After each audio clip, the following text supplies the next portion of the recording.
Israel ने गजा पर हमले की तैयारी शुरू कर दी। गजा में किसी भी वक्त लड़ाई दोबारा शुरू करने के लिए तैयार हैं नेतन्याहू की धमकी। हमास का इसराइल को ऐसा करारा जवाब कि अब उसकी नींदें भी हराम हो गई। फलस्तीनी कैदियों की रिहाई तक इसराइल से मुज़ाकरात नहीं करेंगे। हमास का दो टोक ऐलान। रियाद में अरब ममालिक की बड़ी बैठक। अमेरिका और इसराइल के होश उड़ गए। ट्रंप के गजा मंसूबे के मुकाबले में अरब दुनिया का मुतबादिल प्लान तैयार। गजा पर कब्जे से मुतल्लिक अमेरिकी सदर ट्रंप का बयान थूक कर चाटने लगा। अपने बयान और तड़ियों से पीछे हटने लगा, जबकि अमेरिकियों की अक्सरियत ने ट्रंप के गजा मंसूबे की मुखालिफत कर दी। गजा में कैदियों की रिहाई का मंजर इसराइली यरगमालियों ने गाड़ी से देखा, नेतन्याहू से इल्तजा कर डाली। इसराइली टैंक 20 साल से ज्यादा अरसे बाद मगरबी किनारे के शहर जनीन में दाखिल हो गए। फलस्तीनी कैदियों की रिहाई में ताखीर। व्हाइट हाउस की इसराइल पर कब्जे की हिमायत। नाज़रीन, इस व्लॉग में इन तमाम पहलुओं पर तफसील के साथ बात होगी। आप देख रहे हैं 92 डिजिटल और मैं हूं ज़ौक अहमद। इसराइल ने रिवायती हठधर्मी का मुजाहरा करते हुए यरगमालियों की रिहाई के बावजूद 620 फलस्तीनी कैदियों को रिहा करने से इनकार कर दिया है, जिसके बाद गजा जंगबंदी मुआहिदा खतरे में पड़ गया है। हमास ने इसराइल की जानिब से मुआहिदे की खिलाफवर्जी के बाद जंगबंदी पर बातचीत रोकने का ऐलान किया है। बैनुल-अक़वामी खबरसां इदारे की रिपोर्ट के मुताबिक इसराइल की जानिब से फलस्तीनी सरजमीन पर क्रैकडाउन मजीद गहरा किया जा रहा है। साथ ही यह भी कहा जा रहा है कि वो हमलों में इजाफे के दरमियान अस्करियत पसंदी को खत्म करने के लिए पुरअज़्म है। इसराइली वज़ीर दिफा का कहना है कि नेतन्याहू ने फौज को हुक्म दिया है कि वो मगरबी किनारे के तमाम पनाहगुज़ीन कैंपों में दहशतगर्दी को नाकाम बनाने के लिए भरपूर कार्रवाइयां करें। इसराइली वज़ीर आज़म नेतन्याहू ने धमकी दी है कि वो गजा में किसी भी वक्त लड़ाई दोबारा शुरू कर सकता है। नेतन्याहू ने यह धमकी हमास के बयान के बाद दी है, जिसमें तंजीम ने कहा है कि इसराइल फलस्तीनी कैदियों की रिहाई में ताखीर करके जंगबंदी मुआहिदे को खतरे में डाल रहा है। तेल अवीव के इलाके में फौजी अफसरान की पासिंग आउट तकरीब से खिताब। इसराइली वज़ीर आज़म ने कहा कि इसराइल गजा की पट्टी में किसी भी लम्हे जंग दोबारा शुरू करने के लिए तैयार है। हम मुज़ाकरात के जरिए या किसी और तरीके से जंग के अहदाफ हासिल करने के लिए पुरअज़्म हैं। नेतन्याहू ने मजीद कहा कि हम किसी भी लम्हे शदीद लड़ाई दोबारा शुरू करने के लिए तैयार हैं। गजा में हमने हमास की ज्यादातर मुनज़्ज़म कुव्वतों को खत्म कर दिया है, लेकिन इसमें कोई शक नहीं कि हम जंग के अहदाफ को मुकम्मल तौर पर हासिल करेंगे, चाहे वो मुज़ाकरात के जरिए हों या दूसरे तरीकों से। उसने कहा कि हमास दोबारा गजा पर कंट्रोल नहीं करेगी और हमारे इस मौक़िफ़ की अमरीकी सदर हिमायत करते हैं। यह पेशरफ्त उस वक्त सामने आई जब अमरीकी सदर डोनाल्ड ट्रंप के मशरक़ वस्ता के लिए खुसूसी एलची स्टीव विटकॉफ ने इतवार को ऐलान किया कि वो इसराइल और हमास के दरमियान गजा में जंगबंदी के मुआहिदे के पहले मरहले में तौसी पर बातचीत के लिए अगले हफ्ते खित्ते का दौरा करेंगे। विटकॉफ ने कहा कि हमें पहले मरहले को आगे बढ़ाना है, इसलिए मैं इस हफ्ते गालिबन बुध को इस पर बातचीत करने के लिए खित्ते के दौरे पर जाऊंगा। हमें उम्मीद है कि जंगबंदी मुआहिदे के दूसरे मरहले को शुरू करने, इसराइली कैदियों को रिहा करने और जंग को खत्म करने का मुनासिब वक्त मिलेगा।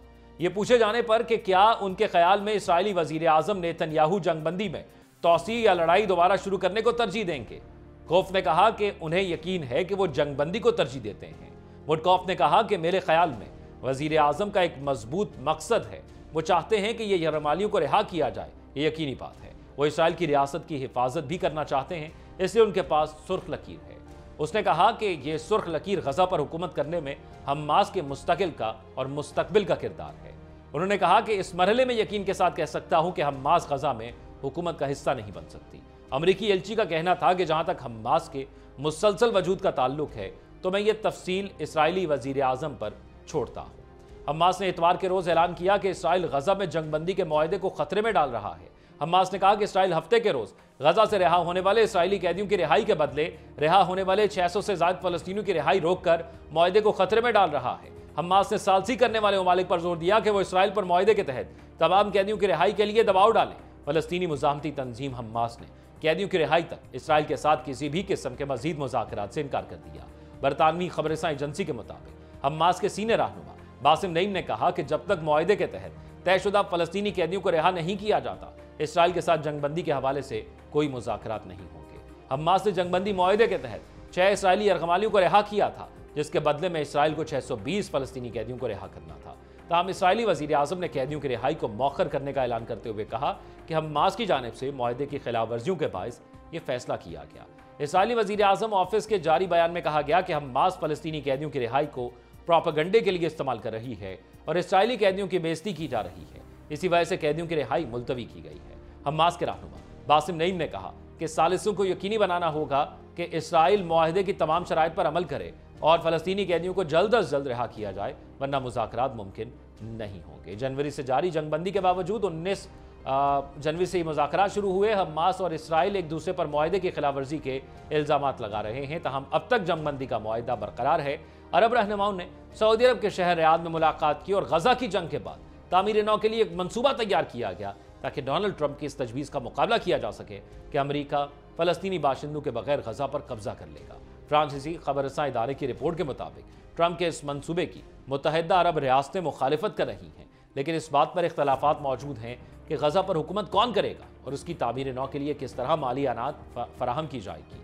सऊदी अरब के सरकारी टेलीविजन पर शाया होने वाली एक तस्वीर में सऊदी वली अहद शहजादा मोहम्मद बिन सलमान दीगर खलीजी अरब रियासतों मिस्र और उर्दन के रहनुमाओं के साथ नजर आ रहे हैं। सऊदी हुकूमत के करीबी जराए ने इस बात की तस्दीक की है कि मुलाकात खत्म हो गई, लेकिन मेज़बान ने फौरी तौर पर हतमी बयान शाया नहीं किया।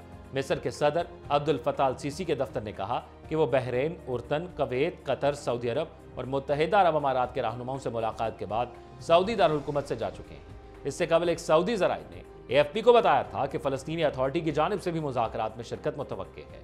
डोनाल्ड ट्रंप ने अमेरिका को गजा की घाटी पर कब्जा करने और उसके 20 लाख से ज़ायद बाशिंदों को मिस्र और उर्दन मुंतकिल करने की तजवीज़ पेश की थी। किंग्स कॉलेज लंदन के अंदर यास ग्रेग ने इजलास से कबल कहा कि हम अरब इसराइल या इसराइल फ़लस्तीन तनाज़े के एक इंतहाई अहम तारीखी मोड़ पर हैं। अब देखना यह होगा कि मुस्तकबिल में जाकर इस पर क्या हो सकता है।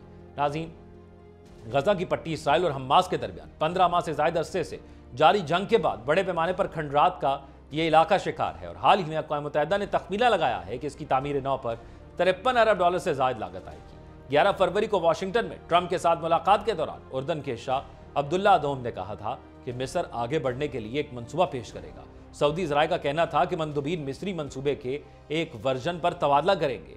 सऊदी अरब की सरकारी प्रेस एजेंसी का कहना है कि गैर सरकारी बरादराना इजलास में किए गए फैसलों को 4 मार्च को मिस्र में होने वाले अरब लीग के हंगामी सरबरा इजलास के एजेंडे में शामिल किया जाएगा। अरब रहनुमा गजा की तामीर नौ के लिए मुतबादिल मंसूबे को जरूरी समझते हैं, क्योंकि ट्रंप ने फलस्तीनी बाशिंदों को मुंतकिल करने के जवाब के तौर पर इस काम के पैमाने की निशानदही की थी। कायरा में अब तक अपनी तजवीज़ की तफसीलात जारी नहीं की गई हैं, लेकिन मिस्र के साबिक सिफारतकार मोहम्मद हेगाजी ने 3 से 5 साल की मुद्दत में 3 तकनीकी मराहल में मंसूबे का खाका पेश किया है। उन्होंने कहा कि 6 माह तक जारी रहने वाले पहले मरहले में जल्द बाजियाबी और मलबे को हटाने पर तवज्जो मरकूज की जाएगी। दूसरे मरहले में तामीर नौ और बुनियादी ढांचे की बहाली के लिए तफसीली मंसूबे मुरतब करने के लिए एक बैन अल-अक़वामी कॉन्फ्रेंस की जरूरत होगी। आखिरी मरहले में रिहाइश और खिदमात की फराहमी और 2 रियासती हल के नफाज के लिए एक सियासी ट्रैक का क़याम देखा जाएगा, जो इसराइल के साथ एक आज़ाद फ़लस्तीन है। खलीजी अमूर से वाकिफ एक अरब सिफारतकार ने कहा कि मिस्र के मंसूबे को दरपेश सबसे बड़ा चैलेंज यह है कि इसकी माली मदद कैसे की जाए। अरब रहनुमाओं के लिए किसी मुश्तरका विजन तक पहुंचे बगैर मुलाकात करना नाकाबिल फ़हम होगा, लेकिन बुनियादी बात इस विजन के मंदरजात और इस पर अमल दरामद की सलाहियत है। अंद्रयास ग्रेग ने कहा कि सऊदी अरब के लिए एक मुनफरिद मौका है कि वो इस मामले में खलीज ताउन कौंसिल के दीगर तमाम ममालिक को भी शामिल कर ले। अमरीकियों की अक्सरत ने सदर डोनाल्ड ट्रंप के गजा मंसूबे की मुखालिफत कर दी है। गैर मुल्की खबरसां एजेंसी रॉयटर्स और हेफसॉस की जानिब से किए गए हालिया सर्वे में अमरीकियों ने गजा पर कब्जा करने और फलस्तीनियों को बेदखल करने के सदर ट्रंप के मंसूबे के हवाले से उनसे राय पूछी गई। सर्वे में शामिल डेमोक्रेटिक वोटर्स में से 88% ने इस मंसूबे की मुखालिफत की, जबकि 9% ने इसकी हिमायत की। दूसरी जानिब रिपब्लिकन वोटर्स में से 46% ने इस मंसूबे की मुखालिफत की, जबकि 50% ने इसकी हिमायत की। मजमूई तौर पर सर्वे में शामिल 68% अमरीकियों ने ट्रंप के गजा मंसूबे की मुखालिफत की, जबकि सिर्फ 25% ने इसकी हिमायत की। सर्वे में शामिल 65% अमरीकियों ने ट्रंप की जानिब से खलीज मैक्सिको का नाम तब्दील करके खलीज अमरीका रखने के फैसले की भी मुखालिफत की, जबकि 30% ने इसकी हिमायत की। खबरसां एजेंसी के मुताबिक 53% अमरीकियों ने वफाकी हुकूमत के अखराजात कम करने के लिए एलॉन मस्क की सरबराही में बनने वाली टास्क फोर्स की भी मुखालिफत की, जबकि 42% ने इसकी हिमायत की है। और ये देखा जा सकता है कि जिस तरह डोनाल्ड ट्रंप जिस नज़रिए पर वोट लेके आए जब उससे वो मुखालिफत कर रहे हैं, तो अमरीकी शहरी भी उससे नाराज़ हैं। ख्याल रहे कि अमरीकी सदर डोनाल्ड ट्रंप ने अमरीका की जानिब से गजा पर कब्जा करने का ऐलान किया था। डोनाल्ड ट्रंप ने कहा था कि अमरीका गजा की पट्टी पर कब्जा कर लेगा, हम इसके मालिक होंगे, जिसका मकसद इस इलाके में इस्तेहकाम लाना और हज़ारों मुलाजमतें पैदा करना है। ट्रंप के ऐलान पर अक़वाम मुत्तहिदा और दुनिया के कई ममालिक ने गजा से फलस्तीनियों की बेदखली की मुखालिफत की और दो रियासती हल पर जोर दिया है। ताहम गुज़िश्ता दिनों एक इंटरव्यू में ट्रंप का कहना था कि उनका गजा पट्टी पर कब्जे का मंसूबा वाकई ही कारगर है, लेकिन उन्होंने कहा कि वो इसे जबरदस्ती मुसल्लत नहीं करेंगे। फॉक्स न्यूज़ रेडियो को इंटरव्यू देते हुए ट्रंप ने कहा कि मुझे लगता है कि यही वो मंसूबा है जो हकीकत में कारगर है, लेकिन मैं इसे मुसल्लत नहीं कर रहा, मैं सिर्फ इसे तजवीज़ कर रहा हूँ। मकबूजा मगरबी किनारे में जारी इसराइली जहारियत में शिद्दत आ गई और 2 दहाइयों में पहली बार इसराइली फौज ने इतवार के रोज मगरबी किनारे में टैंक तैनात कर दिए। फलस्तीनी मीडिया की जानिब से जारी की गई वीडियोज में इसराइली टैंकों को मकबूजा मगरबी किनारे के शहर जनीन में दाखिल होते देखा जा सकता है। इसराइली नशराती इदारे कान के मुताबिक टैंकों की तैनाती शुमाली मगरबी किनारे में फौजी कार्रवाइयों में तोसी की तैयारियों का हिस्सा है। यह 2002 के बाद पहला मौका है जब इसराइली फौज ने मगरबी किनारे में टैंक तैनात किए हैं। इससे कबल यह तैनाती ऑपरेशन के दौरान की गई थी। दूसरी जानिब इसराइली वजीर दिफा इसराइल काटन्स का कहना है, उन्होंने हिदायत दी है कि इसराइली फौज कम अज कम अगले 1 साल तक मगरबी किनारे के फलस्तीनी पनाहगज़ीन कैंपों में मौजूद रहेगी। गैर मुल्की खबरसां एजेंसी के मुताबिक इसराइली फौज गुज़श्ता माह से मगरबी किनारे में फौजी कार्रवाइयां कर रही है, जिसमें कम अज कम 60 फलस्तीनी अपनी जान से हाथ धो बैठे हैं, जबकि इसके साथ साथ तकरीबन 40,000 फलस्तीनी बेघर भी हो चुके हैं। जबकि इसराइली वजीर दिफा ने कहा है कि बेघर फलस्तीनियों को वापस नहीं आने दिया जाएगा। फलस्तीनी वजारत सेहत के मुताबिक इसराइल की जानिब से 7 अक्टूबर 2023 को गजा पर हमलों के आगाज के बाद से मगरबी किनारे में इसराइली फौज और गैर कानूनी आबादकारों के हमलों में कम अज कम 923 फलस्तीनी शहीद और तकरीबन 7,000 जख्मी हो चुके हैं।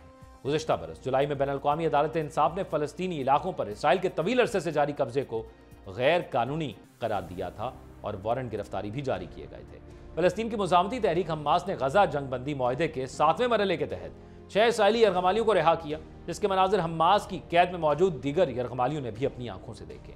गुज़िश्ता रोज गजा जंगबंदी मुआहदे के तहत हमास ने 6 इसराइली यरगमालियों को रिहा किया था, जिसमें से 2 को रफा क्रॉसिंग और 3 को नसीरात कैंप में रिहा किया गया था, जबकि एक यरगमाली को गजा सिटी में इसराइली फौज के सपुर्द किया गया था। हर बार की तरह इस बार भी हमास ने कैदियों को रिहा करने की बाज़ाब्ता तकरीब का एहतमाम किया और रेड क्रॉस के हवाले करने से कबल स्टेज पर बुलाकर दस्तखत भी कराए गए। व्हाइट हाउस ने कहा है कि वो इसराइल के 600 फलस्तीनी कैदियों की रिहाई में ताख़ीर के फैसले की हिमायत करता है।